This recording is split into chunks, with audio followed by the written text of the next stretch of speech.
don't have time for that. That is a thought that runs through our mind when somebody suggests we try something new or we add something to our daily routine or to our practice. And you've got more than enough to do between your business and your family and trying to squeeze some time in, some fun time in for yourself. Once you take care of the launch, once you finish projects, finish taxes, you'll be able to start taking care of yourself again, right? You know, I had a situation like this and I got like extra childcare. I started doing all of these things to open up more time for myself because I said, if only this situation happened, then I would have time to do the things I needed to do to really take care of myself. And what I found was when I opened up that time for myself, I still wasn't getting the stuff done. I still wasn't meal planning. I still wasn't exercising. I still wasn't, doing all the things that really uplift me. And I used to believe that I didn't have time for the things that I wanted to do, and I would put off the meal planning, date nights, a full night's sleep, and exercise. And what's really interesting about that list is that they're all things that are essential to my well-being. So why was I putting off and why was I avoiding the things that are essential to my well-being?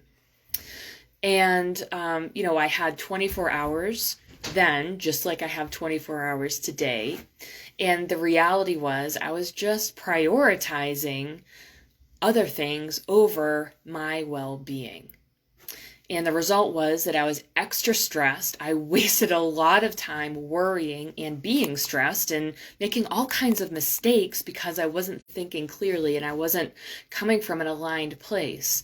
So then, when I realized this pattern, I changed my perspective on time. And I started realizing that I had more than enough time for everything that I wanted to do and everything that I needed to do. So that really got me paying attention to how I'm spending my time and what I'm really investing in. And I realized I was spending a lot of time doing things like scrolling on Facebook, checking email, watching random videos, and other activities to try to soothe myself because I was so stressed from not sleeping and from overworking myself. So I was in this like crazy cycle I think a lot of us are in. And amazingly, when I started making myself a priority, I found more time in the day. Why do you think I found more time in the day when I started spending more time on myself?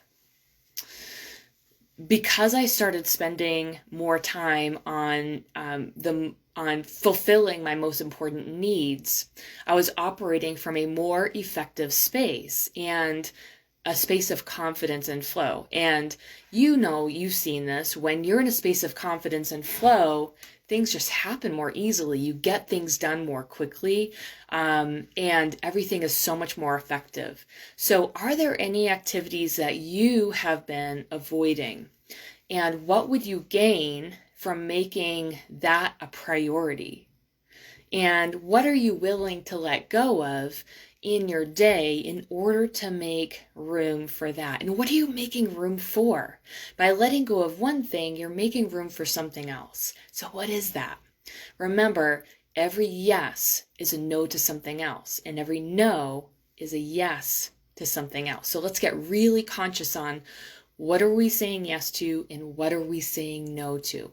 And if you'd like to learn how to open up to even more time, just as I explained in this video, then join me in my free workshop, 3 Secrets to Living in Flow, and you'll find out how you can show up as your best self in your business, with your family, in your personal activities, and you'll have all the time you need for everything that you want and need.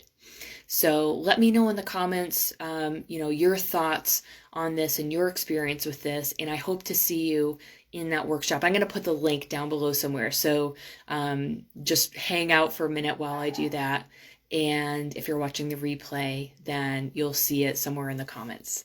All right, have a wonderful rest of your Thursday, or whichever day it is that you're watching this, and we'll talk soon.